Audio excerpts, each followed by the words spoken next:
Hey guys, welcome to smart study with Tamanna. इस video में हम डिस्कस करेंगे और पेपर में से जो जूनियर असिस्टेंट का पेपर हुआ उसमें से सिर्फ इंग्लिश का पेपर आज हम डिस्कस करने वाले हैं। देखने वाले हैं कुल मिला के कितने क्वेश्चंस थे, कौन से वाले टॉपिक से कितने क्वेश्चंस आए हुए हैं और कौन से वाले सवाल का क्या सही ऑप्शन रहता, क्या करेक्ट अप्रोच लगाई जा सकती थी जिससे हमारा आंसर सही आता। तो पहले अगर मैं एक ऊपर से अगर हम नजर दें पेपर को तो देखते हैं कि किस वाले सेगमेंट से कितने सवाल आए हैं, ग्रामर के किस वाले पोर्शन से कितने क्वेश्चंस आए हैं। सबसे पहले जो क्वेश्चन आपको स्क्रीन पे देखने को मिल रहा है ये रीअरेंजमेंट का क्वेश्चन है। ठीक है, आपको एक करेक्ट सीक्वेंस बताना था सेंटेंस का। देन उसके बाद क्वेश्चन नंबर 22 जो था ये एरर बेसिस का क्वेश्चन था कि आपको बताना था कि कौन से वाले पार्ट में एरर है। देन क्वेश्चन नंबर 23 हमारे पास जो था वो नरेशन के साथ रिलेटेड था, नरेशन कहो या डायरेक्ट इनडायरेक्ट स्पीच कहो ऐसा। फिर हमारे पास एक क्वेश्चन मॉडल से आ जाता है, एक क्वेश्चन आर्टिकल से आता है। क्वेश्चन नंबर 26, 27, 28 तीनों ही रीडिंग कॉम्प्रिहेंशन या अगर मैं बोलूँ पैराग्राफ जो रीडिंग रहती है इससे ये सॉल्व होते हैं। लेकिन 26, 27, 28 है तो ये रीडिंग कॉम्प्रिहेंशन के अंदर वाले, लेकिन रीडिंग कॉम्प्रिहेंशन में से भी सवाल कहाँ से आया है, ईडियम फ्रेजेस वाला। कोई एक ईडियम फ्रेज इसने इस्तेमाल किया हुआ है, उसका जवाब पूछा है।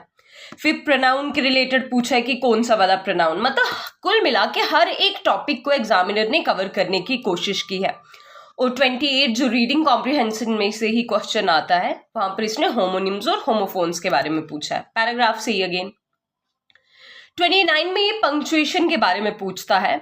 फिर एक क्वेश्चन साइनोनिम है, एक क्वेश्चन एंटोनिम है। ठीक है, सबके एक एक। लेकिन ईडियम्स एंड फ्रेजेस की बात करूं तो एक ईडियम फ्रेज रीडिंग कॉम्प्रिहेंशन में पूछा था, एक ईडियम फ्रेज अलग से पूछा हुआ है। फिर एक नहीं इनफैक्ट 2 क्वेश्चन प्रपोजिशन से आए हुए हैं और 4 ब्लैंक से प्रपोजिशन के बेसिस पे। ठीक है, मतलब 2 क्वेश्चन प्रपोजिशन से पूछे हैं, एक क्वेश्चन है आपके पास वॉइसेस का। कुल मिला के हर एक टॉपिक एग्जामिनर ने कवर करने की कोशिश की है, जिसमें से अगर मैं ओवरऑल पेपर को देखूं तो हर एक क्वेश्चन को इसने बिल्कुल राइट एक मार्क्स का डाला हुआ है। सिर्फ एक टॉपिक ही छोड़ गया, क्लॉजेस वाला। क्लॉजेस के रिलेटेड कोई सवाल नहीं है यहाँ पर। ठीक है, जबकि प्रपोजिशन से 2 सवाल बन रहे हैं, इडियम्स एंड फ्रेजेस से 2 सवाल है, रीअरेंजमेंट का एक है, एरर का एक है, नरेशन का एक है, वॉइसेस का एक है, सबका एक एक सवाल है। चलिए अब देखते हैं कि कौन से वाले क्वेश्चन का क्या आंसर रहना है। कुल मिला के 15 सवाल थे, हम अपने क्वेश्चन नंबर 1 पे हैं। तो फर्स्ट क्वेश्चन है कि सेंटेंसेस का एक करेक्ट सीक्वेंस बनाओ।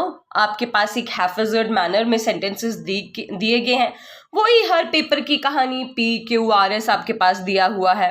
बताइए जी पहले कौन सा वाला आएगा, फिर कौन सा आएगा। तो पढ़ते हैं इसको। Mornings at her grandmother's house, baked bread filled the kitchen, the aroma of freshly, it reminded her of childhood। ठीक है, तो कहानी जो यहाँ पर है ये बनती है the aroma of freshly. Aroma यानी कि खुशबू, किसकी, फ्रेश बना हुआ। अब फ्रेश बना क्या होगा, मॉर्निंग तो फ्रेश बनी हुई नहीं होगी, बेक्ड ब्रेड होगी। यस, अगर पहले आर होगा तो उसके बाद क्यू होगा। जो खुशबू आती है ना ब्रेड की, किचन से ताज़ा ताज़ा जो वो खुशबू आती है वो किसी लड़के को उसकी दादी या नानी के घर की सुबह की याद दिलाती है। मतलब the aroma of freshly baked bread filled the kitchen, it reminded her of childhood mornings at her grandmother's house. तो इसका पूरा सीक्वेंस बन जाता है RQSP। ठीक है, और ये जिसका पेपर है उसने भी बिल्कुल राइट सीक्वेंस में ही इसका आंसर दिया है। अब बारी क्वेश्चन 22 की, जो एरर बेस्ड है। हमें ढूंढना था कि सेंटेंस के ये जो 4 पार्ट्स दिए हुए हैं इनमें से कौन से वाले पार्ट के अंदर हमारे पास एक एरर छिपा हुआ है। अब नो एरर वाली सिचुएशन तो है नहीं, क्योंकि नो एरर तो कहीं पे नहीं लिखा, किसी ना किसी पार्ट में तो एरर है। सबसे पहले his perspicacious observations would have revealed insights that had previously gone unnoticed. देखिए सेंटेंस में गड़बड़ी तो दिख रही है। अब जिसने ये पेपर अटेम्प्ट किया उसने ये गलत ऑप्शन टिक किया हुआ है, उसने ए को करेक्ट किया हुआ है, जबकि ए नहीं होगा इसका। परस्पिकेशियस ऑलरेडी एक एडजेक्टिव होता है और एडजेक्टिव के साथ नाउन लगा है, इसके साथ ऑलरेडी ऑब्जर्वेशन लगा है, ये गलती नहीं है, ये करेक्ट है। His perspicacious observation would have revealed में यानी कि ये एक हाइपोथेटिकल सिचुएशन के बारे में बात करता है कि उसकी जो ऑब्जर्वेशन है ना वो ये बता सकते थे। अब क्या बता सकते थे, ये ऑलरेडी जो इसका हाइपोथेटिकल सिचुएशन है यानी कि इसका जो डिपेंडेंट क्लॉज है ये ऑलरेडी पास्ट फॉर्म में है। अगर डिपेंडेंट क्लॉज आपका पास्ट फॉर्म में है वो भी हाइपोथेटिकल सिचुएशन है तो यहां पर साथ वाला सेंटेंस पास्ट परफेक्ट में नहीं होता। हाइपोथेटिकल सिचुएशन यहां पर ऑलरेडी दी हुई है तो इसके साथ में पास्ट नहीं होगा। हाइपोथेटिकल सिचुएशन के लिए क्योंकि यहां पे वुड हैव का इस्तेमाल किया है तो यहां पर पास्ट परफेक्ट नहीं बल्कि प्रेजेंट परफेक्ट, यानी कि यहां पर होना चाहिए था हैव, हैड नहीं होना चाहिए था, यहां पर होना चाहिए था हैव। इसका मतलब जिस पार्ट में गलती है वो पार्ट सी था ना कि ए वाला। ओके, सेंटेंसेस मतलब टेंसेस को आपको अलाइन करना था। हाइपोथेटिकल टेंस के साथ आप पास्ट परफेक्ट लेके जा रहे हो तो उसकी तो वैलिडिटी रह नहीं जाती कोई भी। Next sentence is related with narration. Narration में सवाल ये बोल रहा है कि he said I am going to the market now, तो आपको इसको चेंज करना था। अब जाहिर सी बात है ही सेड का सेड आएगा, सेंटेंस आगे का असर्टिव है तो जब भी आगे सेंटेंस असर्टिव होता है कॉमा इन्वर्टेड कॉमा का दैट बन जाएगा। दैट तो सब में ही है, ही सेड दैट आएगा। आई वाला जो वर्ड था आई का बन जाएगा स्टूडेंट्स ही, क्योंकि फर्स्ट पर्सन प्रोनाउन हमेशा स्पीकर के अकॉर्डिंग चेंज होता है और इधर बन जाना था was going to the market, then भी आना था, नाउ का देन भी बनना था तो इसमें करेक्ट है ए ही आना था। He said that he was going to the market then. Next आता है हमारे पास we dash have locked the gate then the dog would not have got out. ये आगे ब्लैंक नहीं होनी थी, इधर ये शायद इन्हें गलती से मिस प्रिंट हो गया इनसे और इन्हें इधर ब्लैंक डाल दिया, ये ब्लैंक नहीं होनी थी आगे। We dash have locked the gate then the dog wouldn't have got out, नहीं गॉन आउट ऐसा होना चाहिए था। कहता है कि हमें गेट बंद करना चाहिए था, इसका मतलब हमने किया नहीं था। अगेन अ हाइपोथेटिकल सिचुएशन कि अगर हमने ये काम किया होता या डॉग को बाहर जाने से रोकने के लिए इस काम का होना जरूरी था, पास्ट की बात हो रही है तो हाइपोथेटिकल सिचुएशन के अगर ये ना होना होता तो इसका होना जरूरी था। यहां पर वुड आता, न ऑट टू, न मे, न हैव टू। नेक्स्ट हमारे पास आता है fill in the blank using suitable article. Article आ गया ए एंड द, बताइए कहां पर कौन सा आएगा। दो ब्लैंक्स है हमारे पास यहां पर, एक आ गया कैनेडियन यूनिवर्सिटी, दूसरा आ गया डैश और। Sudha is studying in dash Canadian university, Canadian, अच्छा कनाडा की किसी यूनिवर्सिटी में पढ़ रही है। अब कैनेडियन यूनिवर्सिटी कोई खास यूनिवर्सिटी का नाम तो है नहीं, हाँ अगर वो किसी बाहर की किसी फेमस यूनिवर्सिटी के बारे में बात करता है, जैसे ऑक्सफोर्ड के बारे में बात करता है, कैम्ब्रिज के बारे में बात करता है तो दा लग सकता था, लेकिन ये बोल रहा है कैनेडियन यूनिवर्सिटी मतलब किसी कैनेडियन यूनिवर्सिटी, कोई कैनेडियन यूनिवर्सिटी यानी कि a Canadian university. From there it will take dash और क्योंकि इसकी जो साउंड है वो वॉयल साउंड आती तो आएगा एन और इसका डी पार्ट ही करेक्ट होता, पहले में ए दूसरे में एन।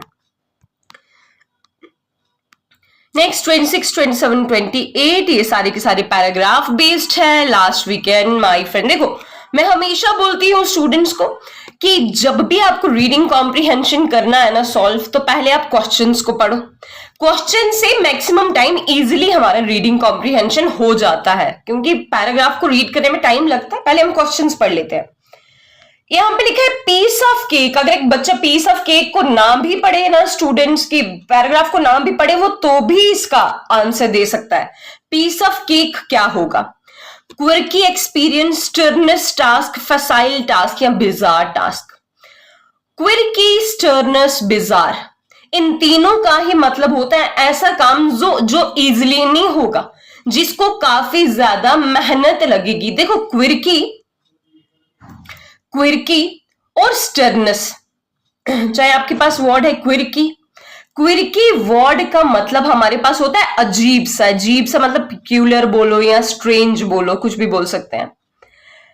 बिजार का भी मतलब यही होता है, पिक्यूलियर, अजीब सा, स्ट्रेंज सा।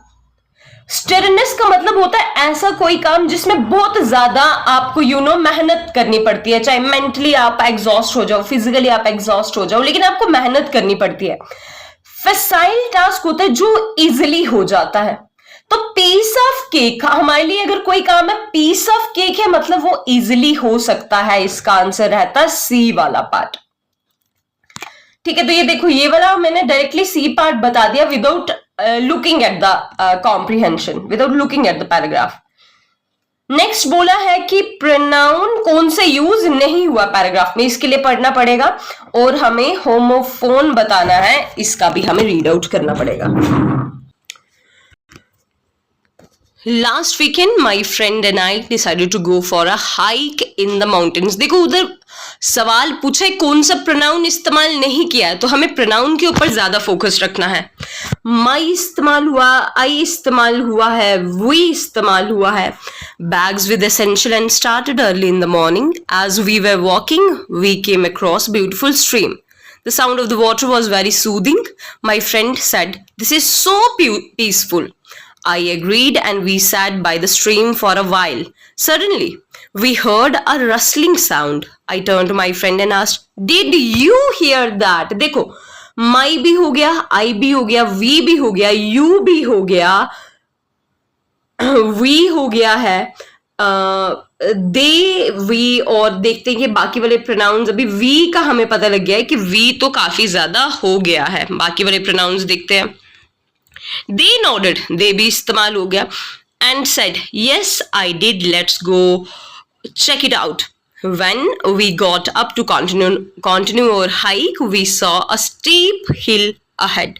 My friend looked at me and said, "Climbing this hill will be a piece of cake." Piece of cake मतलब वो पहाड़ी चढ़ना बड़ा आसान होगा, उसका मैं आपको ऑलरेडी बता चुकी हूँ। I smiled and replied, "Let's do it." We started climbing, and despite the incline, it was easier than we had expected. Before long, we reached the top and were rewarded with a stunning view of the valley below. "What a beautiful view," I said. We took a moment to appreciate the beauty around us before heading back down. तो सारे pronoun इस्तेमाल हुए हैं, बस she का इस्तेमाल नहीं हुआ है, तो she ही रहता है इसमें। Which of the following is homophone या homonym? इनमें से कौन सा वाला होमोफोन या होमोनिम होता है?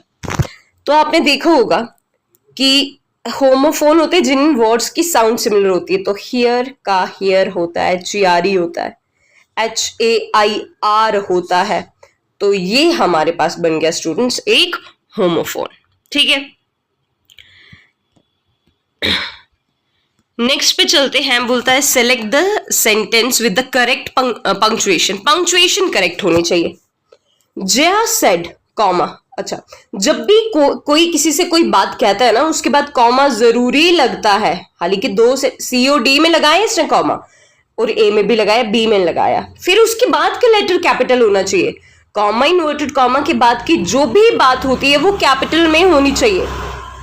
जिसने ये पेपर अटेम्प्ट किया उनने C को टिक किया हुआ है, जबकि C गलत होता, करेक्ट वन होता आपके पास A, क्योंकि दे वर गेटिंग, कॉमा के बाद इन्वर्टेड कॉमर्स के बाद कैपिटल होना चाहिए ना, एंड देन कम ऑन को मार्क ऑफ एक्सक्लेमेशन डाल दो, इन्वर्टेड कॉमा क्लोज कर दो। ठीक है, synonym of the word gallant. Gallant का मतलब क्या होता है? Gallant word is related to bravery या हीरोइक डीड जिसकी होती है। तो कोवर्ड, क्रेवन और टिमिड, ये तीनों वर्ड्स के मतलब होते हैं जो बुजदिल हो, जो कायर हो, उनके लिए ये तीनों वर्ड्स इस्तेमाल किए जाते हैं, जबकि गैलेंट का साइनोनिम जो होगा वो वैलिएंट होगा, इसका भी मतलब है ब्रेवरी या heroic.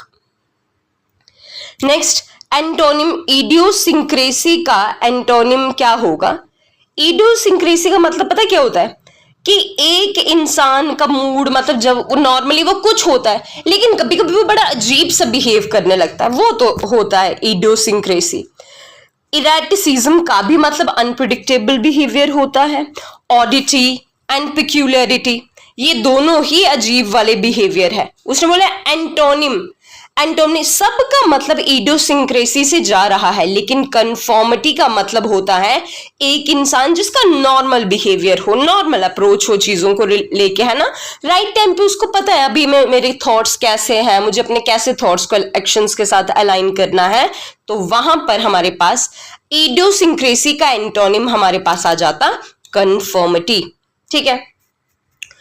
Choose the correct meaning of the idiom by the skin of your teeth. By the skin of your teeth का मतलब होता है narrowly avoiding something, कि किसी चीज को बस मतलब थोड़ा सा मात्र रह गया, बस उससे आपने वो उसे टाल दिया उस चीज को, that is by the skin of your teeth. And next one is fill in the blanks with a preposition के related था। She stood dash the window, lost in thought dash her future plans for the upcoming year.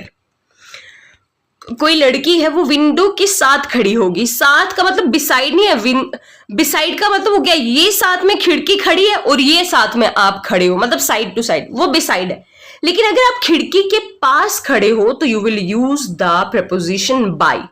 Thought about, about second सही होता लेकिन इसका option correct ए वाला होता।